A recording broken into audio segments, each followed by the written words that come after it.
আল্লাহ রাব্বুল ইজ্জত ওয়াল জালাল আমাদেরকে বড় দয়া করে বানিয়েছেন। আমরা কেউ আল্লাহকে বলিনি হে আল্লাহ আমাকে মানুষ বানান, আমরা কেউ অ্যাপ্লিকেশন দিইনি, আল্লাহ দয়া করে আমাদেরকে বানিয়েছেন। এই জন্য আল্লাহর বান্দাগণের কষ্ট হলে আল্লাহর বড় কষ্ট হয়। হযরত তানভী রহমতুল্লাহ আলাইহির খলিফা ডাক্তার আব্দুল হাই তিনি বলেছেন, আমি যখন আল্লাহকে এই কথার দোয়া করি, হে আল্লাহ আমার ভিতরে তোমার মহাব্বত দাও, এই দোয়াটা তো নবী শিখিয়ে দিয়েছেন, আল্লাহুম্মা ইন্নী আসআলুকা হুব্বাকা, আমার ভিতরে তোমার মহাব্বত দাও। তিনি বলেছেন এই দোয়া করার সময় আমার আবার চিন্তা আসে, আমি আল্লাহর কাছে আমার হৃদয়ে আল্লাহর মহাব্বতের দোয়া করতেছি, আল্লাহর কাছে এই দোয়া করলে তো সহজে আল্লাহ মেনে নিবে না। আল্লাহর মহাব্বত পাওয়ার জন্য আল্লাহর মহাব্বতের পাত্রকে ভালোবাসলেই আল্লাহর মহাব্বত পাওয়া যাবে। আল্লাহ যাদেরকে সৃষ্টি করেছেন সেই মানুষদেরকে ভালোবাসলেই অটো আল্লাহর ভালোবাসা পাওয়া যাবে। আপনারা জানেন কোরআনে লিপিবদ্ধ রয়েছে, সূরা হুদে রয়েছে, সূরা আল আনকাবুতে রয়েছে, সূরা নূহ নামক একটা আলাদা সূরা রয়েছে। হযরত নূহ আলাইহিস সালাতু ওয়াস সালাম যখন আল্লাহর কাছে দোয়া করলেন, মহান রব্বুল ইজ্জত ওয়াল জালাল যিনি আমাদের সকলের স্রষ্টা, যিনি আমাদের মালিক, যার দয়া ও মেহেরবানিতে আমরা পৃথিবীতে এখনো তা হায়াত রয়েছি, সেই মহামহিন রব্বুল ইজ্জত ওয়াল জালালের দরবারে অবনত মস্তকে কৃতজ্ঞতা স্বরূপ শুকরিয়া আদায় করে বলি আলহামদুলিল্লাহ। অগণিত অসংখ্য দরুদ ও সালাম পেশ করছি মানবতার মহান মুক্তির দূত, রহমতে দু আলম, তাজদারি মদিনা, আকায়ে নামদার রসুল আরবি সাল্লাল্লাহু আলাইহি ওয়াসাল্লামের রওজা পাকের উদ্দেশ্যে। আমাদের চিরদুশ্মন, আমাদের হেদায়েতের পথে অন্তরায় সৃষ্টিকারী, আমাদের চিরদুশ্মন অভিশপ্ত ইবলিস মালউনের যাবতীয় ওয়াসওয়াসা প্রতারণা থেকে আল্লাহর নিকট আশ্রয় প্রার্থনা করছি। মুহতারাম মুআজ্জাজ সম্মানিত হাজিরিন,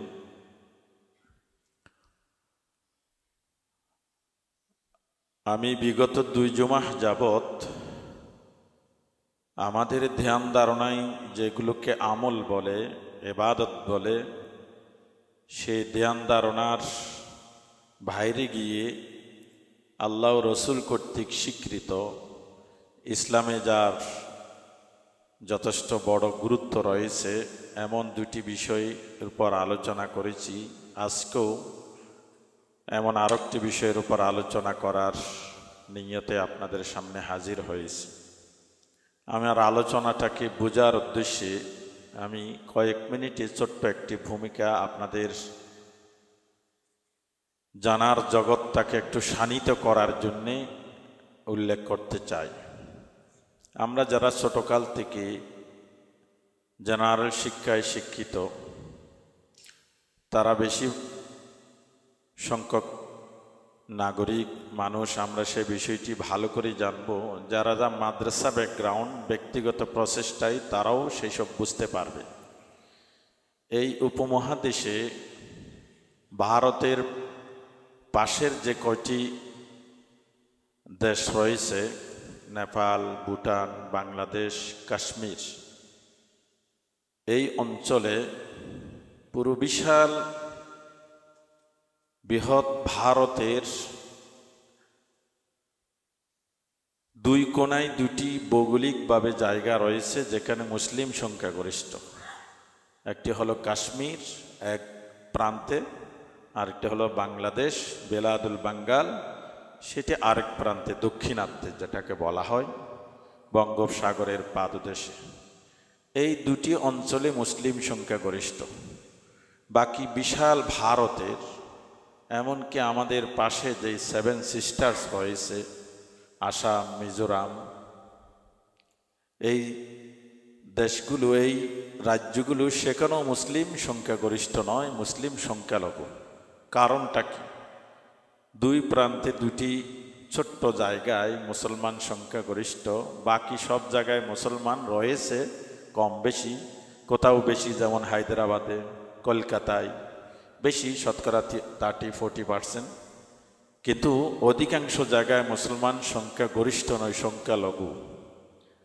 যদি 1000 বছর পূর্বে যান, দেখা যায় এই পুরো অঞ্চলে মুসলমান ছিল গুটি কয়েক, হাতে গোনা। আল্লাহর পক্ষ থেকে আল্লাহর বন্ধুগণ, আউলিয়ায়ে কেরামগণ, সুফি সাধকগণ, মানব প্রেমী আল্লাহর প্রিয় বন্ধুগণ, তাদের বিশাল মেহনত, মুজাহাদা, আধ্যাত্মিকতা, মানব প্রেমের মাধ্যমে মানুষকে আস্তে আস্তে আস্তে আস্তে ইসলামের ছায়াতলে নিয়ে আসতে সক্ষম হয়েছিলেন। তাদের ছোঁয়ায়, তাদের টাচিংয়ে, তাদের সোহবতে বসে বড় বড় ব্রাহ্মণরা, বড় বড় মহাজনরা, হিন্দু বৌদ্ধ বড় বড় জমিদাররা রাতে রাতে তাদের ধ্যান ধারণা পাল্টে ফেলেছিল। কিভাবে এই অঞ্চলে সম্ভব হয়েছে, অন্য অঞ্চলে সম্ভব হয়নি, তার কয়েকটি ঐতিহাসিক প্রেক্ষাপট বর্ণনা করি। শুরু করি সে কাশ্মীর থেকে। পৃথিবীর ভূস্বর্গ বলা হয়, ভারতের পাশে, পাকিস্তানের এক পাশে, সেখানে মুসলিম সংখ্যা গরিষ্ঠ। দেখা যায়, ইতিহাসে দেখা যায়, সেখানে শেখ কবির আলী আল হামাদানি বড় আধ্যাত্মিক রাহবর ছিলেন, বিখ্যাত সুফি সাধক ছিলেন। তিনি মানুষের কাছে, মানুষের সামনে তার হৃদয়ের দ্বারকে খুলে দিয়েছেন। এই জন্য দেখা যায় অন্য জাতির প্রতি চরম বিদ্বেষ মনোভাবাপন্ন, অন্য জাতির প্রতি অশ্রদ্ধা প্রদর্শনকারী অনেক ব্রাহ্মণ হিন্দুরা পর্যন্ত আলী আল হামাদানির হাতে এসে বায়াত হয়ে তাদের ধর্ম ত্যাগ করে মুসলমান হয়ে গিয়েছিলেন। আল্লাহওয়ালাগণ, আল্লাহর প্রিয় বান্দাগণ, দুটি মৌলিক নীতিমালা, দুটি আদর্শের মাধ্যমে মানুষকে দিনের পথে, হেদায়েতের পথে, আল্লাহর পথে টানতে সক্ষম হয়েছিলেন। যেই দুটি গুণাবলী সকল মুমিনের কাছে বিদ্যমান থাকা উচিত। তার একটি হলো আধ্যাত্মিকতা, একত্ববাদ, তাওহীদবাদিতা, সব কিছুর ঊর্ধ্বে আল্লাহর স্থান দেওয়া। 2 নম্বর হলো মানব প্রেম, মানুষের প্রতি দরদী হওয়া। কখনো মানুষের নেতিবাচক চাল চলন, চরিত্র, খারাপ দিক থেকে তাদেরকে ঘৃণা না করে, বরং মানুষের প্রতি দয়া, ভালোবাসার এক উজ্জ্বলতম দৃষ্টান্ত তিনি কাশ্মীর জগতে স্থাপন করতে সক্ষম হয়েছিলেন।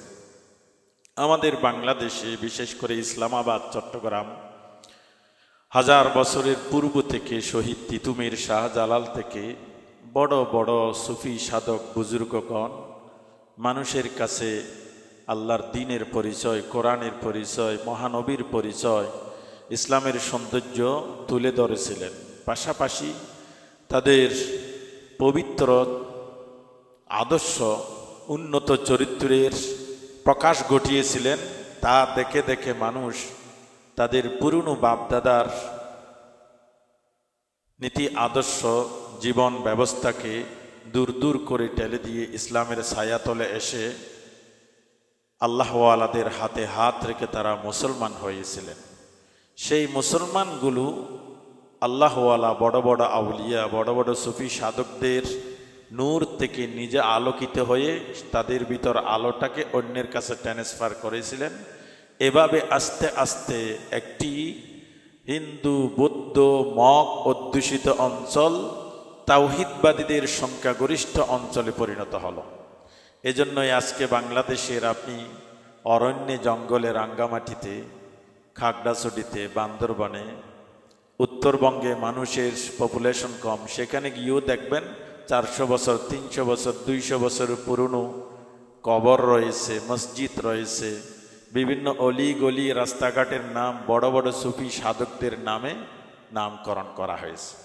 তাহলে আল্লাহওয়ালা বুজুর্গগণ তাদের মেহনত, তাদের আধ্যাত্মিকতা, তাদের মানব প্রেমের বহির্প্রকাশের মাধ্যমে মানুষের হৃদয় জয় করেছিলেন, মনগুলো পরিবর্তন করতে সক্ষম হয়েছিলেন। আজকে আমি চেষ্টা করব এই বিষয়ের উপর আলোকপাত করার জন্যে। আমরা মুসলমানরা, মুসলমান হিসেবে অপরাজয় এবং বীরত্বপূর্ণ ভূমিকা যদি রাখতে চাই আমাদেরকে কোন পথে থাকতে হবে। সেজন্য আমি সূরা ইউসুফের একটি আয়াতকে শিরোনাম হিসেবে রেখেছি। আল্লাহ পাক কোরআনুল কারীমে বলেছেন, ওয়ামা ইউমিনু আকসারুহুম বিল্লাহি ইল্লা ওয়াহুম মুশরিকুন। মুমিন রয়েছে, ঈমানদার রয়েছে, মুসলমান ঘরে রয়েছে, মুসলমান সমাজে রয়েছে, কিন্তু আল্লাহর নবী বলেছেন তাদের অধিকাংশই শিরিকে মুবতালা হয়ে রয়েছে। এর পূর্বের আয়াতে রব্বুল আলামিন বলেছেন, ওয়ামা আকসারুন নাসি ওয়ালাউ হারাসতা বিমুমিনিন। আপনি যদি ইচ্ছাও করেন অধিকাংশ মানুষ মুমিন হবে না। এরপরে আল্লাহ বলেছেন, ওয়ামা ইউমিনু আকসারুহুম বিল্লাহি ইল্লা ওয়াহুম মুশরিকুন। মুমিন হওয়ার পরও তারা শিরকে মুবতালা থাকবে, তারা মুশরিকদের মতো কার্যক্রম পরিচালনা করবে। এই আয়াতের আলোকে কোরআনের তাফসিরের জন্য সর্বশ্রেষ্ঠ তাফসির হলো কোরআন দিয়ে কোরআনের তাফসির করা। এর পরবর্তীতে দ্বিতীয় স্তরের তাফসির হলো কোরআনকে হাদিস দিয়ে তাফসির করা। আমি বোঝার সুবিধার্থে নবীজির একজন সাহাবার উক্তিটাকে সামনে রাখলাম, যে হাদিসটি তহাবি এবং মুস্তাদরাকে হাকিমে এসেছে। আব্দুল্লাহ ইবনে আমর রাদিয়াল্লাহু তাআলা আনহু তিনি বলেছেন, আমরা নবীর কাছ থেকে শুনেছি রাসূল করিম সাল্লাল্লাহু আলাইহি ওয়াসাল্লাম বলেছেন, এমন একটা সময় আসবে মানুষ জানতে অজান্তে শিরকে খফিতে মুবতালা হয়ে যাবে। সাহাবাগণ জিজ্ঞেস করলেন, ইয়া রাসূলুল্লাহ, ঈমানদার হওয়ার পর আবার শিরিক করবে কিভাবে? বলছে, এভাবে শিরিক করবে যা আল্লাহর জন্য রিজার্ভ, সেই রিজার্ভ বিষয়গুলোতে অন্যকে শরিক করে ফেলবে। যা আল্লাহ করতে পারেন তা অন্য করার মতো ক্ষমতা রয়েছেন ধারণা করে বসবে।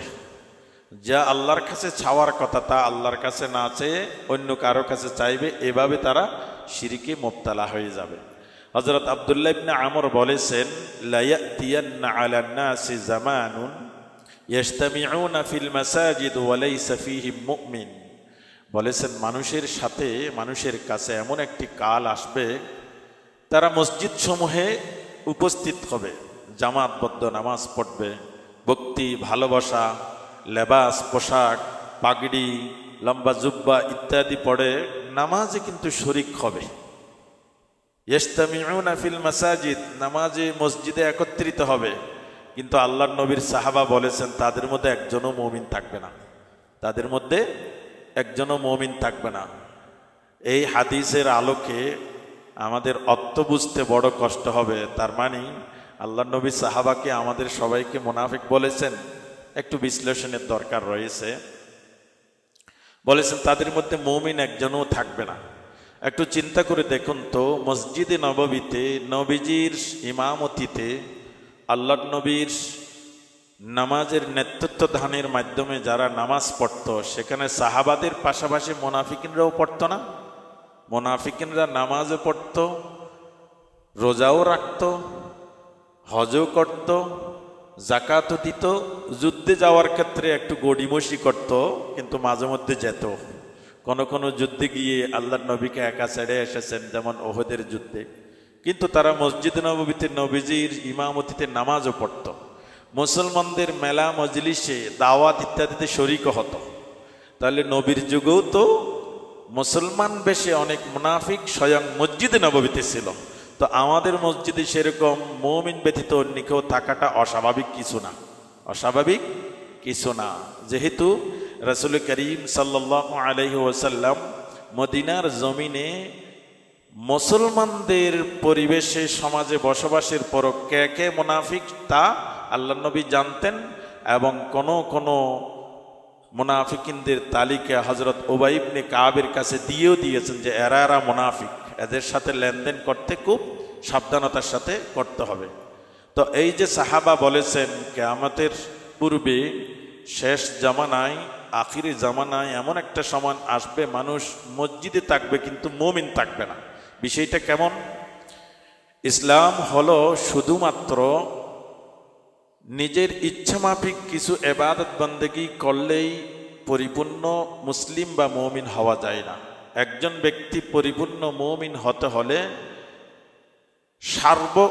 সর্ববিধ সাধারণভাবে আল্লাহর পক্ষ থেকে আনিত সকল বিধানের প্রতি অকুণ্ঠ সমর্থন, নিরপেক্ষ সমর্থন, বিনা শর্তে সমর্থন করতে হবে। তাহলে আমাদের মসজিদগুলোতে যারা হাজির হয়, নামাজ, আশারের নামাজ, ফজরের নামাজ এবং ব্যক্তিগতভাবে তাহাজ্জুদ নামাজও আদায় করে, মসজিদেও পড়ে, কিন্তু পাশাপাশি সে সেকুলারিজমে বিশ্বাস করে, পাশাপাশি কে সুদী লেনদেন করাটাকে অবৈধ মনে করে না, বলেছেন এটা হলো জীবনের অবিচ্ছেদ্য অংশ। যাকাত লুকোচুরি করে না দেওয়াটাকে গুনাহের কাজ মনে করো না। এমন অনেক বিষয় রয়েছে, নামাজে হাজির হয় কিন্তু বাকিগুলো আল্লাহর কোরআনী বিধান, আল্লাহর পক্ষ থেকে বিধিবদ্ধ বিধান হিসেবে বিশ্বাস করতে চায় না, করে না, তাদের কাজে কর্মে এটা বুঝিয়ে দেয়। এমন মানুষ আছে না আমাদের সমাজে? নামাজও পড়ে, আবার ইসলাম বিদ্বেষী মনোভাবও রাখে, আবার মুসলমানদের বিপক্ষে যায়, এমন কার্যক্রমের সাথে সম্পৃক্ত, একাত্মতা ঘোষণা করে, এমন মানুষ আছে না? এই দৃষ্টিকোণ থেকে বলা হচ্ছে মুমিন হতে হলে অকুণ্ঠ, নিরপেক্ষ, বিনা শর্তে আল্লাহর বিধি বিধানের প্রতি মাথা নত করতে হবে। একদিকে আল্লাহর বিধান মানলাম, আরেকদিকে আল্লাহর বিধান প্রতি বিদ্যাঙ্গুলি দেখালাম, এদেরকে মুমিন বলা হয় না। হযরত আব্দুল্লাহ ইবনে আমর সে কথাটি বলেছেন যে মসজিদে নামাজের সংখ্যা বৃদ্ধি পাবে, রোজা, হজ, যাকাত দিবে, কিন্তু মুমিন থাকবে না। তাহলে মুমিন কখন থাকবে? কারা মুমিন? মুমিন বলা হয় যাদের ভিতরে তাওহীদবাদিতা, একত্ববাদিতার এমন পাওয়ার রয়েছে, জীবনের কোনো একটা অংশে তারা আল্লাহর একত্ববাদ, আল্লাহর চাইতে মান্যবর কাউকে কখনো স্থান দেয় না, মুহূর্তের জন্য দেয় না, তাদেরকে মুমিন বলা হয়। আল্লাহ কোরআনুল কারীমে সূরা আলে ইমরানে এটা ক্লিয়ার করে দিয়ে বলেছেন, যদি তোমরা একেবারে ফ্রেশ 100% মুমিন হতে পারো, তোমাদের জীবনে জাতীয়ভাবে, আন্তর্জাতিকভাবে, সামাজিকভাবে কোনো ক্ষেত্রে তোমাদের লাঞ্ছনার শিকার হতে আমি দিব না। যেহেতু আমাকে যারা মেনেছেন তাদেরকে রক্ষা করার দায়িত্ব তো আমার। আমাকে যারা সমর্থন করেছেন, বিশ্বাস স্থাপন করেছেন, তাদের প্রতি দয়া, ভালোবাসা, রহমত করার দায়িত্ব তো আমাদের। তো তারা লাঞ্ছিত হবে, তারা অপদস্থ হবে, তারা অপমানিত হবে, সেটা তো মানতে পারি না। আল্লাহ বলেছেন ওয়ালা তাহিনু ওয়ালা তাহজানু ওয়া আনতুমুল আ'লাউনা ইন কুনতুম মুমিনিন। কোনো টেনশন নাই, কোনো পেরেশানি নাই, তোমাদের কোনো ধরনের দুশ্চিন্তা নাই, এবং তোমরাই বিজয়ী, তোমরাই অগ্রগামী, তোমরাই উন্নতির শীর্ষ শিখরে থাকবে যদি না তোমরা মুমিনটা হতে পারো, ইন কুনতুম মুমিনিন। সারা পৃথিবী থেকে আমরা একেবারে সর্বোচ্চ উন্নতির শীর্ষ শিখরে রয়েছি। জাতীয়ভাবে মুসলমান দেশ কোনো আহ্বান জানালে সেটা ডোরা সাপের মতো, হুঙ্কারের মতো হয়ে যায়। গতকাল আমাদের প্রধান উপদেষ্টা সহ বর্তমান মুসলমান রাষ্ট্রসমূহের একেবারে পাওয়ারফুল রাষ্ট্রসমূহ একটি বিবৃতি দিল G8 সম্মেলন থেকে, যে গাজাবাসীর উপর আক্রমণ বন্ধ করা হবে, দ্রুত বন্ধ করতে হবে, সিরিয়ায় স্বাভাবিক অবস্থা ফিরিয়ে আনতে হবে। এই গাজাবাসীর উপর, সিরিয়াবাসীর উপর এই অবস্থা যারা চাপিয়ে দিয়েছে, এই বিবৃতিগুলোর কোনো দুই আনার মূল্য দিচ্ছে তারা? দিবেও না কখনো। কেন? তারা জানে যে এদের কথা না শুনলে আন্তর্জাতিক রাজনীতিতে আমাদের কোনো ক্ষতি হবে না, এই জন্য এগুলি শুনেও না।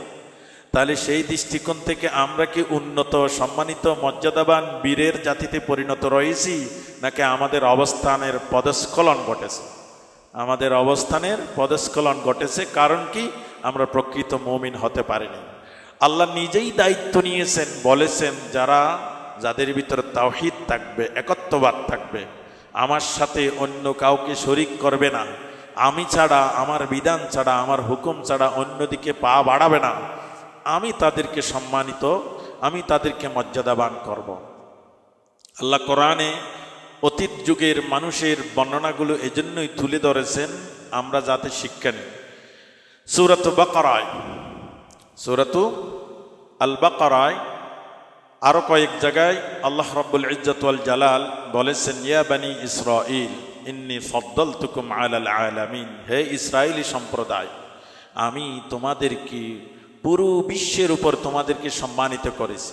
এই আয়াতের তাফসির করতে গিয়ে মুফাসসিরিনগণ বলেছেন, যেই সময়ে আল্লাহ ইসরায়েলি জাতিদেরকে সম্মানিত মর্যাদার শীর্ষ আসন দান করেছিলেন, ওই সময়ে পৃথিবীতে সূর্যের পূজারী ছিল, চন্দ্রের পূজারী ছিল, নক্ষত্রের পূজারী ছিল, পাহাড় পর্বত নদী বিভিন্ন পালা পর্বণের পূজারী ছিল, গোত্র গোত্র তারা বিক্ষিপ্ত ছিল, বিচ্ছিন্ন ছিল। সেই সময়ে তাওহীদের পক্ষে, একত্ববাদের পক্ষে, আধ্যাত্মিকতার পক্ষে একমাত্র জাতি ছিল ইহুদি ইসরায়েলি জাতি। এই জন্য তাদের আচরণগত, চাল চলনগত, তাদের ন্যাচারাল কিছু নেতিবাচক ঘটনা, নেতিবাচক বিষয় আমরা জানি, আল্লাহর অবাধ্যতা করা, রসুলের অমান্যতা করা, কিন্তু তাওহীদের বিষয়ে অন্যদের থেকে তারা এগিয়েছিল। এই জন্য রব্বুল আলামিন বলেছেন, আমি তোমাদেরকে সম্মানিত জাতিতে পরিণত করেছিলাম যতদিন তোমরা তাওহীদের উপর ছিলে। আল্লাহর প্রিয় বান্দাগণ, বুজুর্গগণ পৃথিবীময় যত আধ্যাত্মিকতার কাজ করেছেন, মানুষের কাছে কাছে গিয়ে কথাই বলেছেন, তুমি সব মত পথ ছাড়ো, আল্লাহর পথে আসো। এই একটি সবকের মাধ্যমে হাজার হাজার মানুষের হৃদয় জয় করেছিল। ভারতের বিভিন্ন রাজ্যে এমন একটা সিস্টেম চালেছিল, অলিখিত সংবিধান। যারা ব্রাহ্মণ, যারা এলিট শ্রেণী, যারা মহাজন শ্রেণী, তাদের কারো ছায়া যদি নিম্ন বংশের যারা রয়েছে খাদেম খদ্দাম, তারা যদি তাদের ছায়াও পদে দলিত করে, তার জন্য শাস্তিযোগ্য অপরাধ ছিল। এমন একটা, আপনি হিন্দুজমের উপর পড়াশোনা করেন, দেখবেন ছায়া যদি মাটা দেয়, এর কারণে এই শাস্তি ছিল।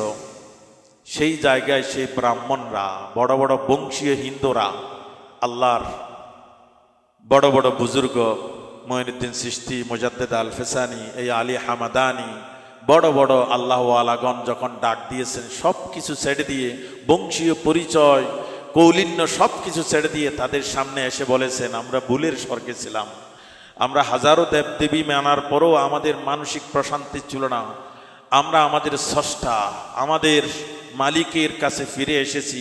দলে দলে মানুষ ফিরে এসেছিল তাওহীদের পাওয়ারের কারণে, তাওহীদের শিক্ষার কারণে। আল্লাহ রাব্বুল ইজ্জত ওয়াল জালাল আমাদেরকে বড় দয়া করে বানিয়েছেন। আমরা কেউ আল্লাহকে বলিনি, হে আল্লাহ আমাকে মানুষ বানান। আমরা কেউ অ্যাপ্লিকেশন দিইনি, আল্লাহ দয়া করে আমাদেরকে বানিয়েছেন। এই জন্য আল্লাহর বান্দাগণের কষ্ট হলে আল্লাহর বড় কষ্ট হয়। হযরত তানভী রহমতুল্লাহ আলাইহির খলিফা ডাক্তার আব্দুল হাই তিনি বলেছেন, আমি যখন আল্লাহকে এ কথার দোয়া করি, হে আল্লাহ আমার ভিতরে তোমার মহাব্বত দাও, এই দোয়াটা তো নবী শিখিয়ে দিয়েছেন, আল্লাহুম্মা ইন্নী আসআলুকা হুব্বাকা, আমার ভিতরে তোমার মহাব্বত দাও। তিনি বলেছেন, এই দোয়া করার সময় আমার আবার চিন্তা আসে, আমি আল্লাহর কাছে আমার হৃদয়ে আল্লাহর মহাব্বতের দোয়া করতেছি, আল্লাহর কাছে এই দোয়া করলে তো সহজে আল্লাহ মেনে নিবে না। আল্লাহর মহাব্বত পাওয়ার জন্য আল্লাহর মহাব্বতের পাত্রকে ভালোবাসলেই আল্লাহর মহাব্বত পাওয়া যাবে। আল্লাহ যাদেরকে সৃষ্টি করেছেন সেই মানুষদেরকে ভালোবাসলেই অটো আল্লাহর ভালোবাসা পাওয়া যাবে। আপনারা জানেন কোরআনে লিপিবদ্ধ রয়েছে, সূরা হুদে রয়েছে, সূরা আল আনকাবুতে রয়েছে, সূরা নূহ নামক একটা আলাদা সূরা রয়েছে। হযরত নূহ আলাইহিস সালাতু ওয়াস সালাম যখন আল্লাহর কাছে দোয়া করলেন, রব্বি লা তাজার আলাল আরদি মিনাল কাফিরিনা দাইয়ারা, ওগো খোদা এরা বড় অথর্ব, বড় বেয়াদব জাতি, অবাধ্য জাতি, আমি এত ডাকি তারা শুনে না। জাআলু আসাবিআহুম ফি আযানিহিম ওয়াস্তাগশাউ সিয়াবাহুম, তারা কানে হাত দিয়ে আমার কথা না শোনার জন্য বিভিন্ন ধরনের বিদ্রুপাত্মক আচরণ আমার সাথে করে, আপনি তাদেরকে সমূলে শেষ করে দেন। তুফান আসলো, নূহের কিস্তিতে উঠে তাওহীদবাদীরা রক্ষা পেল। ইরাকের জুদি ওয়াস্তাওয়াত আলাল জুদি ওয়াকিলা বু'দান লিল কওমিজ যালিমিন, জুদি পাহাড়ে বর্ণনায় এসেছে রজব মাসে উঠেছে, 10ই মুহররম তিনি জুদি পাহাড়ের নোঙ্গর টেনেছে, পানি নেমে গিয়েছে। এরপর যখন পৃথিবীতে স্বাভাবিক অবস্থা ফিরে এসেছে, আল্লাহ হযরত নূহকে বলেছেন, হে নূহ আপনি আমার নবী, আমি আপনার রব, আমি আপনাকে দিয়ে এমন এমন কাজ করাই মানুষের অন্তর্চক্ষু খুলে যায়। একটা কাজ করুন, আপনি কিছু পাত্র বানান, মাটির পাত্র বানাই না আমাদের গ্রাম অঞ্চলে, ছোট বাচ্চারাও বানায়, এটা একটা আলাদা শিল্প, মাটির পাত্র বানান। এক সময় রান্নার কাজে ব্যবহার হতো, সেই রান্নার পাতিলগুলো এখন আমাদের ড্রয়িং রুমে স্থান করে নিয়েছে, সুন্দর সুন্দর ডিজাইন করা, পেইন্ট করা। বলেছেন কিছু পাত্র বানাও, বানাতে বানাতে বানাতে বড় স্তূপে পরিণত হলো। অনেক কষ্ট করলো সুন্দর করে করে, আল্লাহর নির্দেশ নবী মানবে, এভাবে যখন বড় স্তূপে পরিণত হলো, তখন হযরত নূহ আলাইহিস সালাতু ওয়াস সালামকে ওহী মারফত আল্লাহ বলেছেন, হে নূহ, যেই সব পাত্রগুলো বানিয়েছো এবার পুরো স্তূপ সহ সেগুলোকে ভেঙে দাও দেখি কেমন দেখায়।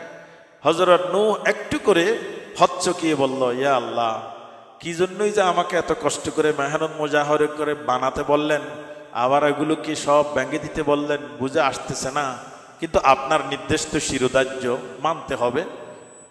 নূহ নবী সেগুলো ভেঙে দিচ্ছেন, আল্লাহর পক্ষ থেকে ওহী আসলো, হাতে বানিয়েছেন, মাটিও আপনার না, পানিও আপনার না, বুদ্ধিও আপনার না, সব আমার। নিজে বানিয়েছেন, সেগুলো নষ্ট করতে আপনার বড় কষ্ট হচ্ছে, মন বড় ব্যথিত হচ্ছে। আমার বান্দাকে আমি বহু চিন্তা ভাবনা করে বানিয়েছি, আপনি সেই বান্দাগুলোকে ধ্বংসের জন্য দোয়া করলেন, হে আল্লাহ, পৃথিবীতে কোনো কাফের বাটা যেন আর জীবিত না থাকে সেই ব্যবস্থা করেন। আমার কি একটুখানি কষ্ট হয়নি? রব্বি লা তাযার আলাল কাফিরিনা দাইয়ারা, রব্বি লা তাযার আলাল আরদি মিনাল কাফিরিনা দাইয়ারা, জমিনে কোনো কাফের রাখবেন না। নবীকে পর্যন্ত প্র্যাকটিক্যালি শিক্ষা দিচ্ছেন, আল্লাহর কোনো বান্দার কষ্ট সেটা আল্লাহর কষ্টে পরিণত হয়ে যায়।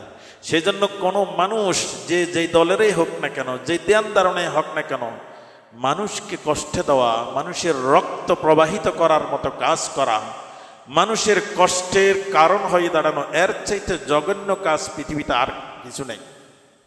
বড় আফসোস এবং দুঃখের বিষয় হলো, এই যে হাদিসটি আমি বললাম, এই হাদিসের আলোকে মুহাদ্দিসিনগণ বলেছেন, ইসলামকে আমরা প্রান্তিকভাবে নিয়েছি, মনে করছি যে মিসওয়াক করা বড় সুন্নত, মিসওয়াক করা বড় সুন্নত, মানুষকে রাস্তায় কষ্টদায়ক জিনিস সরানো সেটাও তো সুন্নাত।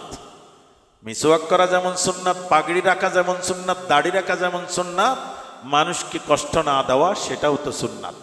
রাসূল করিম সাল্লাল্লাহু আলাইহি ওয়াসাল্লাম বড় স্পষ্ট করে বলেছেন, আমার জীবনে আমি আমার ব্যক্তি স্বার্থের জন্যে কারো কখনো প্রতিশোধ গ্রহণ করিনি, কারো প্রতিশোধ আমি গ্রহণ করিনি, ব্যক্তি স্বার্থের জন্য।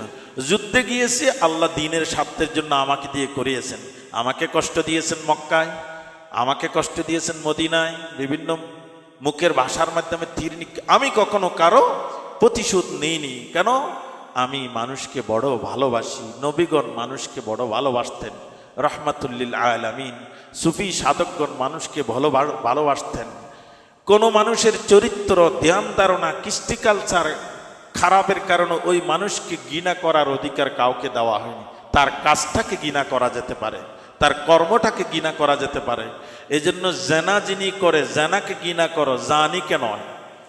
আল্লাহর নবীর জীবদ্দশায় একবার ঘটনা ঘটেছিল, এক সাহাবা এসে বলেছেন, ইয়া রাসূলুল্লাহ ইন্নী জানাইতু, আমি ব্যভিচার করেছি। আল্লাহর নবী মুখ ফিরিয়ে ফেললেন, আবার এদিকে আসলেন, আবার এদিকে আসলেন, একদিন নয় কয়েকবার হলো। অতঃপর যখন বিভিন্ন প্রমাণ সাপেক্ষে সাব্যস্ত হলো, বলল, ইয়া রাসূলুল্লাহ, আমি পৃথিবীতে তাওবা করে ফ্রেশ হতে চাই, জাহান্নামের আগুন কষ্ট আমি সহ্য করতে পারবো না। আল্লাহর নবী শাস্তি পাথর নিক্ষেপে, জেনা বেবিচার যদি প্রমাণিত হয়, একটা বিষয় আছে পাথর নিক্ষেপ করে কি করা, তাকে শেষ করে দেওয়া। এই দৃশ্যায়ন যখন করলো, কোনো সাহাবা জোশে উঠে বড় বড় পাথর মারতেছে, কোনো মন্তব্য করেছেন একটু ঘৃণার দুর্গন্ধ চড়ায়, তখন তাদেরকে ডেকে বলেছেন, যাকে শাস্তি দেওয়া হচ্ছে এটা আল্লাহর বিধান আমি প্রয়োগ করছি, কিন্তু তোমরা যেই ল্যাঙ্গুয়েজে যেই মন্তব্য করতেছো এটা শোভা পায় না। কেন? তার যেই তাওবা আল্লাহর কাছে গ্রহণ হয়েছে, এই তাওবা যদি পুরো পৃথিবীতে ছড়িয়ে ছিটিয়ে দেওয়া হয়, কার গুনাহ আর থাকবে না। সুবহানাল্লাহ। এই জন্য পাপিষ্ঠকে নয়, পাপকে ঘৃণা করতে বলা হয়েছে। যাই হোক, বুজুর্গগণের কাজ ছিল এমন, তারা আধ্যাত্মিকতা, জীবনের কোনো ক্ষেত্রে আল্লাহ ছাড়া কারো সামনে নতি স্বীকার করবে না, একটা অস্ত্র। 2 নম্বর অস্ত্র হলো মানব প্রেম, মানুষের প্রতি প্রেম ও ভালোবাসা। পৃথিবীতে মানুষের ভিতর রং, বর্ণ, সাদা কালো একটি নেচারে খুব মিল, সেটি হলো অন্যের প্রভাবে প্রভাবিত হয়, অন্যের আসরে মোতাসির হয়। আমি সেটাকে এভাবে বিশ্লেষণ করি, বিভিন্ন জায়গায় লিখেছি, বলেছি। আরব দেশগুলো, মধ্যপ্রাচ্য, মিডল ইস্ট আর শারকুল আওসাত, মিডল ইস্টে দেখুন ইরান, সৌদি আরব, কুয়েত, বাহরাইন, আরব আমিরাত, ওমান, ইয়েমেন, এই দেশগুলোর কালচার আর ইউরোপের সাথে লাগানো মরক্কো, আলজেরিয়া, লিবিয়া, মিশর, লেবানন, সিরিয়া, জর্দান, ফিলিস্তিন, এই দেশগুলোর কালচার দেখুন। আপনি দেখবেন মিশরের প্রেসিডেন্ট কোটটায় পরা, মরক্কোর প্রেসিডেন্ট কোটটায় পরা, কিন্তু সৌদি আরব, বাহরাইন, এদের প্রেসিডেন্ট তারা তাদের আলকিল্লা এখনো ছাড়েনি, এই একবিংশ শতাব্দীতেও এখনো ছাড়েনি। কালচারগত পার্থক্য কেন? তারা তো আগে থেকে 1400 বছর আগে থেকে সবাই মুসলমান। কেন? ইউরোপিয়ানদের উন্নতি, অগ্রগতি, রাজনৈতিক উন্নতির কারণে তাদের প্রভাবে প্রভাবিত হয়ে তাদের ল্যাঙ্গুয়েজ, তাদের চাল চলন, তাদের পোশাকের মধ্যে একটা প্রতিক্রিয়া সৃষ্টি হয়েছে। এই জন্য সব কিছু চেঞ্জ হয়ে গিয়েছে। সেটা মুসলমান জাতি হোক, অন্য জাতি হোক, যে যেখানেই যাবে সেখানে অন্যের প্রভাবে প্রভাবিত হয়। আপনি আপনার পরিবারে 2টা সন্তান রয়েছে, একটাকে দিয়েছেন ইংলিশ মিডিয়াম স্কুলে, আর একটাকে দিয়েছেন মাদ্রাসায়। আপনি দুজনের জন্য যখন সেলুনে চুল কাটতে যাবেন, ইংলিশ মিডিয়ামের ছেলেটা কি বলবে? এদিকে একটু কম করো, এদিকে একটা আর লাগিয়ে দাও, রোনালদোর আর লাগিয়ে দাও। আরেকদিন বলবে এদিকে একটা এম লাগিয়ে দাও, মেসির এম। আর মাদ্রাসার সে বলবে আমার ওস্তাদকে দেখেছি, বন্ধুদেরকে দেখেছি, পুরোটা একবারে ন্যাড়া করে দাও। তাহলে একই পরিবারের 2 ছেলের দৃষ্টিভঙ্গি পরিবর্তন কোথা থেকে হলো? ওই প্রভাবে প্রভাবিত, আসরে মোতাসির হয়। তো মানুষের ভিতরে এই নেচারটা যুগ যুগ ধরে। আমাদের এই অঞ্চলে মুসলমানরা এসেছিল হয়তো মগ থেকে, হয়তো হিন্দু থেকে, হয়তো বৌদ্ধ থেকে। 1000 বছর, 2000 বছর পূর্বে এখানে মুসলমান ছিল না। সাহাবারা শোলক বহরে এসেছিল, কিছুদিন অবস্থান করে আবার সাংহাইয়ে চলে গিয়েছিল। সেটার একটা পার্শ্ব প্রতিক্রিয়া ছিল। পরবর্তীতে সুফি সাধকগণ, তাবিঈনগণ, পরবর্তী যুগের মানুষরা আস্তে আস্তে ইসলামকে লালন করেছে। এই অঞ্চলের মানুষ, মুসলমানদের কার্যক্রম এবং অন্য অঞ্চলের মুসলমানদের কার্যক্রমের মধ্যে বিশাল তফাৎ, ফারাক আপনি দেখতে পাবেন। আমাদের এই অঞ্চলের মুসলমানরা যদি, এই অঞ্চলের মুসলমান সেটা একবারে এলাকার চেয়ারম্যান হোক, সে প্রথমে কি কাজ করবে? চেয়ারম্যান হওয়ার পর যদি সুযোগ পায় ইউনিয়ন পরিষদের সামনে তার একটা ভাস্কর্য বানিয়ে ছাড়বে। আমি এই এলাকার 3 টার্মের চেয়ারম্যান, আমার একটা যদি ভাস্কর্য ছবি খোদাইকৃত না থাকে, এটা কি মানান? এটা কোথা থেকে এসেছে? ওই শিখছে, পুরনো যুগ থেকে এটা শিখে এসেছে। এই জন্য দেখা যায় মুসলমানদের মধ্যেও যারা সাদ্দাম হোসেন, লিবিয়ার গাদ্দাফি, বাশার আল আসাদ, আমাদের দেশের কথা নাই বা বললাম, সেটা যারটা সেই বুঝে নেবেন, আমাদের দেশের কথা নাই বা বললাম, তারা যে এই ভাস্কর্য, যে মূর্তি বানানোর কালচার কোথা থেকে পেয়েছে? কেন? তাদের সাথে যোগাযোগ হলো আমেরিকা, রাশিয়া, ইউরোপ। সেখানে দেখতেছে 300 বছর আগের কোনো প্রেসিডেন্টের মূর্তি এখানে হলে 200 বছর আগেরটা এখানে। ওদের দেখে দেখে দেখে চিন্তা করতেছে আমাকে অমর করে রাখতে হলে আমাকে একটা মূর্তি বানাতে হবে, ভাস্কর্য বানাতে হবে, আমার একটা সিমডম রাখতে হবে। রাখতে রাখতে রাখতে মানুষের পকেটে পর্যন্ত রাখার ব্যবস্থা করেছেন, যে পয়সা এবং টাকাতে পর্যন্ত ছবি ঢুকিয়ে দিতে হবে। এটা কোথা থেকে এসেছে? ওই যে মানুষ প্রভাবে প্রভাবিত হয়। আর মুসলমানরা যদি ইমানই বলে বলিয়ান থাকে, তারা এগুলোর কোনো তোয়াক্কা না করে, বরং যেখানে আল্লাহর তাওহীদবাদিতা, একত্ববাদীদের বহিঃপ্রকাশ হয়, সেখানে তারা সেটাই করে। এই জন্য দেখা যায় এমন এমন দেশ যেখানে পরবর্তীতে মুসলমানরা বিজয় হয়েছেন, মুসলমানরা শাসন করেছেন, সেখানে রাস্তার নাম করা হয়েছে তরিক ওসমান ইবনে আফফান, সেখানে রাস্তার নাম করা হয়েছে আবু বকরের নামে, সেখানে রাস্তার নাম করা হয়েছে কোনো বিখ্যাত সুফি সাধকের নামে, সেখানে কোন একটা ময়দানের নাম করা হয়েছে এই এলাকার মানুষের মননশীলতার পরিবর্তনে অগ্রগণ্য ভূমিকা রাখেছেন এমন সাধকের নামে তা করা হয়। তো আমাদের এই অঞ্চলের মুসলমানরা হিন্দু, বৌদ্ধ, মগ থেকে মুসলমান হওয়ার কারণে তাদের পালা পর্বণ, তাদের আচার আচরণে মুসলমান হওয়া সত্ত্বেও হিন্দুয়ানি, বৌদ্ধদের, মগদের অনেক কিছু এখনো জিয়ে রয়েছে। সেগুলোকে আমরা চলে বলে কৌশলে আমরা ইসলামের এই জিনিস মনে করে করে চালিয়ে দিচ্ছি। এই জন্যই আল্লাহ রাব্বুল ইজ্জত ওয়াল জালাল বলেছেন, ওয়ামা ইউমিনু আকসারুহুম বিল্লাহি ইল্লা ওয়া হুম মুশরিকুন। আমরা বড় সৌভাগ্যবান। আমার ভূমিকায় আমি বলেছি পুরো কাশ্মীর থেকে এই পর্যন্ত বিশাল ভূখণ্ডের মধ্যে আল্লাহ বড় দয়া করে আমাদের এই ছোট্ট বাংলাদেশটাকে ইমানদারদের একটি স্বর্গভূমিতে পরিণত করে দিয়েছে। আমরা সেটার শুকরিয়া আদায় করে ঈমানি চর্চা, আমলের চর্চায় জাতিকে লাগিয়ে রাখা আমাদের উচিত ছিল, এবং তা করলে আমাদের শুকরিয়া আদায় হতো, আল্লাহর প্রতি কৃতজ্ঞতার বহিঃপ্রকাশ হতো। আল্লাহ বলেছেন তোমাদেরকে সতর্ক করা হচ্ছে সূরা ইব্রাহিমে, ওয়াইজ তাআযানা রাব্বুকুম লাইন শাকারতুম লাআযীদান্নাকুম ওয়া লাইন কাফারতুম ইন্না আযাবি লাশাদীদ।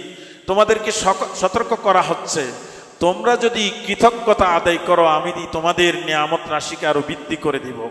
আমরা যে ঈমানের বলে বলিয়ান হয়েছি, মুসলমান হতে পেরেছি, তার কৃতজ্ঞতা স্বরূপ আমাদের মুসলমানিত্ব, আমাদের ঈমান আমলের চর্চাটাকে আরো জোরালো করার কাজে হাত দেওয়াটাই আমাদের উচিত ছিল। আল্লাহর কাছে শুকরিয়ার নজরানা পেশ করা উচিত ছিল। আমরা তা না করে ওই ইসলাম মুসলমানদের কৃষ্টি কালচার থেকে বের হয়ে এমন এমন দিকে পা বাড়াচ্ছি যেটার সাথে মুসলমানদের কোনো সম্পর্ক নাই। সেটা দোষটা আমাদেরও না, আগেকার যুগ থেকে চলে এসেছে। দেখুন, পৃথিবীতে সব জালিমদের কার্যক্রমের মধ্যে বেশ কিছু মিল রয়েছে।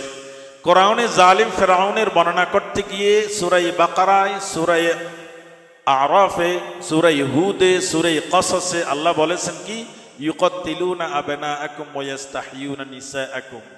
জালিমদের কাজের মধ্যে বড় মিল রয়েছে। বিরুদ্ধবাদীদেরকে বন্দী করে রাখা, যারা জালিমের কাজে প্রতিরোধ করবে, ভিন্ন মত পোষণ করবে, তাদের বন্দী করে রাখা। সেটা ফেরাউনের আমলেও বন্দী করে রেখেছিল, সেটা হাফেজ আল আসাদের আমলও, সেটা হোসনি মুবারকের আমলও, সেটা গাদ্দাফির আমলও, সেটা বাশার আল আসাদের আমলও, সেটা বাংলাদেশে অতীতকালে বিগত সময়ের আমলও। একটু বিরুদ্ধাচরণ করে শুধু ফেসবুকে ছোট্ট একটা স্ট্যাটাস দেওয়া কারণে অনেককে জেলবন্দি থাকতে হয়েছে, ঠিক কিনা? যদি আপনি 18 নির্বাচনের দিন বিকেলবেলা এমন স্ট্যাটাস দিয়ে থাকেন যে ভোট হয়েছে তবে ভোটারবিহীন, আপনাকে কিন্তু অন্ধকার লাল ঘরে আপনাকে যেতে হয়েছে। জালেমদের একটি অস্ত্রের মধ্যে 5000 বছর পূর্ব আর এখনের মধ্যে মিল রয়েছে, বন্দি রাখা। 2 নম্বর হলো পুরুষদেরকে পুরুষত্বহীন করে ফেলা, বেঁচে থাকার অধিকারকে কেড়ে নেওয়া, নারীদেরকে বান্দি করে ফেলা। এটা ফেরাউন করেছিল। ইউকাতিলুনা আবনাআকুম ওয়া ইস্তাহয়ুনা নিসাআকুম। সূরা কসসের মধ্যে আল্লাহ বলেছেন ইউযাব্বিহুনা আবনাআকুম ওয়া ইস্তাহয়ুনা নিসাআকুম। এই ফিরাউনের জুলুম অত্যাচারিত সময়ে মূসা নবী তার দলবল ইহুদি সহ তাওহীদের উপর অটল ছিল। সেই সময় তারা মূসাকে বলেনি, হে মূসা, আপনার রবকে আমরা তালাক দিয়ে দিলাম, বাদ দিয়ে দিলাম, ফেরাউনকে মানলেই তো সুখে শান্তিতে থাকতে পারি। সেই সময় এ কথা বলেনি, বরং বলেছেন, হে মূসা, আপনার রবকে বলে আমাদেরকে রক্ষা করার ব্যবস্থা করেন, মুক্তির ব্যবস্থা করেন, জুলুম থেকে মুক্ত করার ব্যবস্থা করেন। যখন এই মূসা নবী আল্লাহর কাছে দোয়া করলেন, আল্লাহ নবীর দোয়া কবুল করলেন এবং অলৌকিকভাবে, অস্বাভাবিকভাবে লোহিত সাগরে লাঠির নিক্ষেপের মাধ্যমে প্রতি গোত্রের জন্য আলাদা রাস্তা তৈরি হয়ে ওপারে চলে গেলেন। একই পানিতে উপর তারা পার হলেন, একই পানিতে ফেরাউন নির্মমভাবে, অত্যন্ত ঘৃণিতভাবে নিহত হলো, মারা গেল। ওপারে যাওয়ার পর যখন মানুষদেরকে দেখতে পেলেন, তারা নিজের হাতে বানানো বিভিন্ন মূর্তির গলায় ফুলের মালা দিচ্ছে, নিজের মূর্তির সামনে মাথা নিচু করে বসে রয়েছে, চোখ বন্ধ করে বসে থাকতেছে। বিভিন্ন কৃষ্টি কালচার আমাদের এই অঞ্চলে যেমন পয়লা বৈশাখের নাম দিয়ে কিছু ছবি টবি ইত্যাদিকে মান্য করা, এগুলো হলো বিভিন্নভাবে মত পথ সৃষ্টি করে আমাদের উপর চাপিয়ে দেওয়া। এই অবস্থা যখন দেখলেন, যারা তাওহীদের উপর ছিল, যারা আল্লাহর বিশ্বাসী ছিল, নবীর অনুসারী ছিল, তারা মূসাকে বলেছেন, হে মূসা, দেখতে তো খুবই ভালো লাগতেছে, ব্যাপারটা খুব সুন্দর লাগতেছে। এরা যেমন খোদা, অনেকগুলো খোদার সামনে মাথা নত করতেছে, আমাদের জন্য আমাদের খোদার একটা ছবি বানান না, একটা চিত্র বানান না, আমরাও তাদের মতো আমাদের মান্য, আমাদের ভক্তি প্রকাশ করব। ওয়াজাওয়াজনা বিবনি ইসরাঈল আল বাহরা, আমি যখন বনি ইসরাইলকে সাগর পার করে দিলাম আমার অলৌকিক কুদরত দিয়ে, ফাআতাউ আলা কওমি ইয়াকুফুনা আলা আসনামিন লাহুম, এমন একটা জাতির কাছে তারা গিয়ে পৌঁছলো যারা ইয়াকুফুনা আলা আসনামিন লাহুম, তাদের নিজেদের বানানো মূর্তির সামনে তারা নত হচ্ছে। মুফাসসিরিনগণ তাফসীরে রূহুল মাআনি এবং বিভিন্ন তাফসীরের মধ্যে এসেছে তারা বিভিন্ন বছরের বিভিন্ন সময়ে কৃষ্টি কালচারের সময় শিরকি কার্যকলাপ করত, অশ্লীলতা, বেহায়াপনা, এ ধরনের পালা পর্বণের মধ্যে আমাদের এই অঞ্চলের মধ্যে সার্কাস পার্টি করা অথবা জুয়ার ব্যবস্থা করা ইত্যাদি করা, সবগুলো দেখে তাওহীদপন্থী মূসার সঙ্গী ইসরায়েলিরা তারা অভিভূত হয়ে বলল, দেখতে তো চমৎকার লাগতেছে, এদের মতো আমাদের জন্য একটা ইলাহ আপনি বানান না, আমরা তা দেখে দেখে ফুলের মালা দিব, সেখানে গিয়ে সিজদা করব। ইজআল লানা ইলাহান কামা লাহুম আলিহা, আমাদের জন্য একটা ইলাহ বানান, খোদা বানান, তাদের জন্য যেমন খোদা রয়েছে। মূসা বলেছেন, যখন চরম নির্যাতিত নিষ্পেষিত ছিলে তখন তোমরা তো কখনো তাওহীদ পরিপন্থী কোনো আবদার নিয়ে আসনি। ইন্না হাউলাই কওমুম মুতাব্বার, যেই জাতিগুলোর কৃষ্টি কালচার তোমাদেরকে অভিভূত করেছে, ভালো দেখিয়েছে, তারা তো পতনোন্মুখ জাতি, অথর্ব জাতি। বাতিলুম মা কানু ইয়ামালুন, তারা যা করতেছে তা তো ঘৃণিত, তা বাতিল, এগুলোর পিছনে তোমরা কিভাবে ঘুরতেছো? তাহলে এক আয়াতে আল্লাহ বলেছেন, আমি তোমাদেরকে সম্মানিত করেছি তাওহীদের কারণে। মূসার মাধ্যমে তাদেরকে আল্লাহ রক্ষা করেছেন।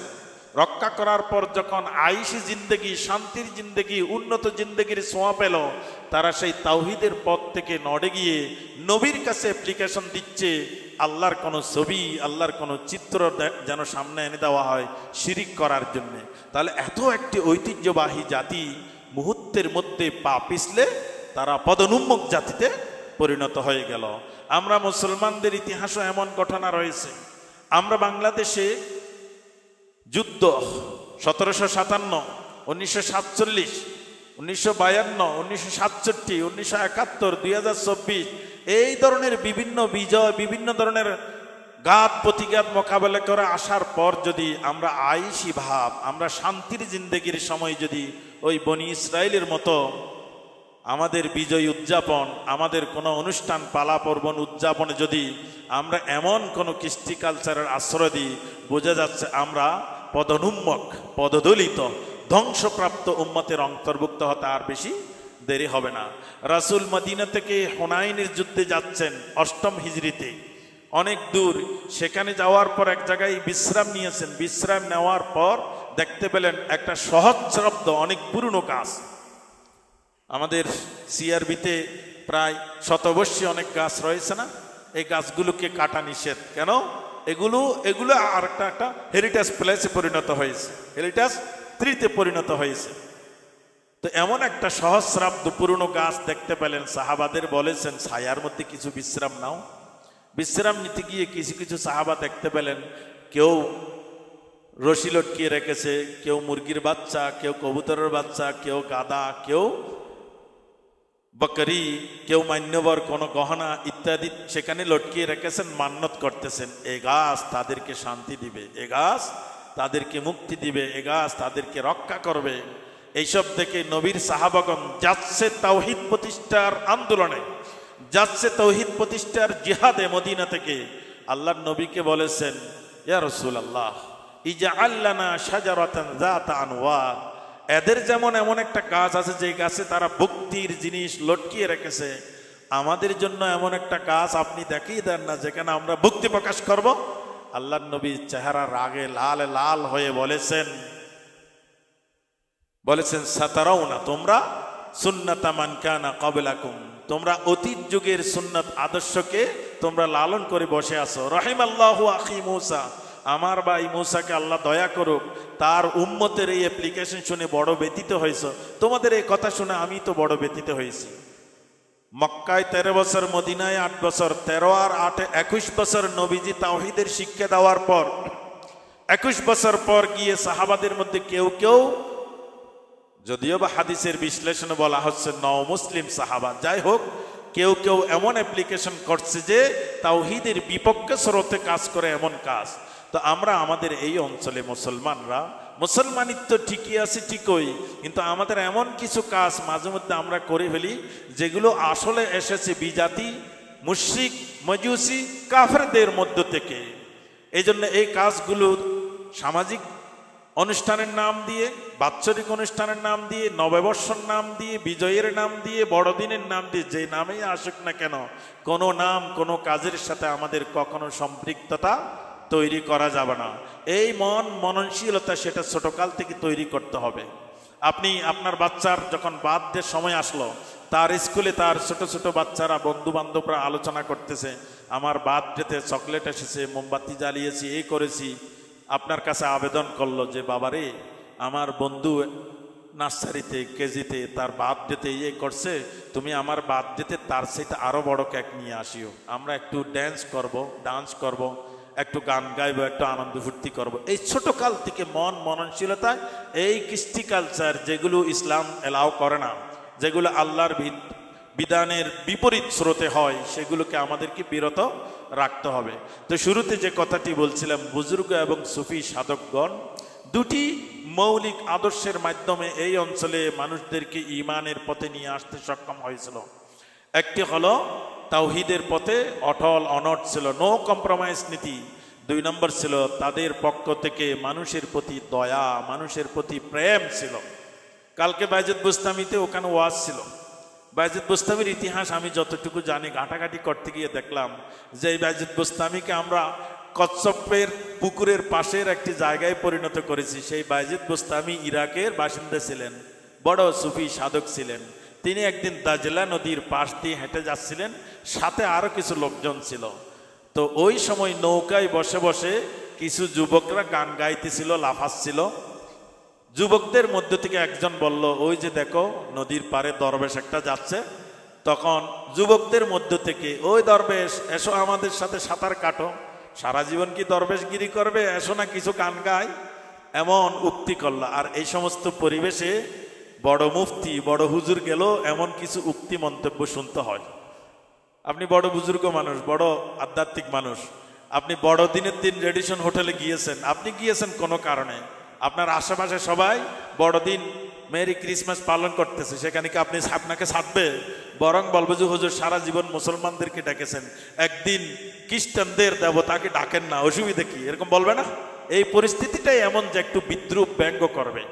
বাইজিদ বুস্তামি রহমতুল্লাহ আলাইকে তার সঙ্গীরা বলেছেন, হুজুর শায়েখ আপনার সাথে এমন চরম বেয়াদবি করতেছেন, আপনি কিছুই করতেছেন না, আপনি তো অত তাদেরকে বদদোয়া দিতে পারতেন। বাইজিদ বুস্তামি আল্লাহর কাছে হাত তুলে বলেছেন, হে আল্লাহ, এই যুবক বান্দারা এখনো বুঝ তাদের ভালো হয়নি, সঠিক হয়নি, এমন কিছু কাজ করার তাদেরকে তৌফিক দান করো যে কাজের বদৌলতে কিয়ামতের দিন এমন আনন্দ উল্লাস তারা করতে পারে। সুবহানাল্লাহ। এমন কিছু আমল তাদেরকে করার তৌফিক দান করো যে আমলের বদৌলতে কিয়ামতের দিন বেহেশতে তারা এমন আনন্দ উল্লাস করতে পারে। আল্লাহ ওয়ালাগণ কখনো বিপরীতমুখী চরম দুশমনের প্রতিও কখনো হিংসাত্মক বিদ্বেষ মনোভাবাপন্ন থাকেন না, বরং খৈরের দোয়া করে, কল্যাণের দোয়া করে। IUB media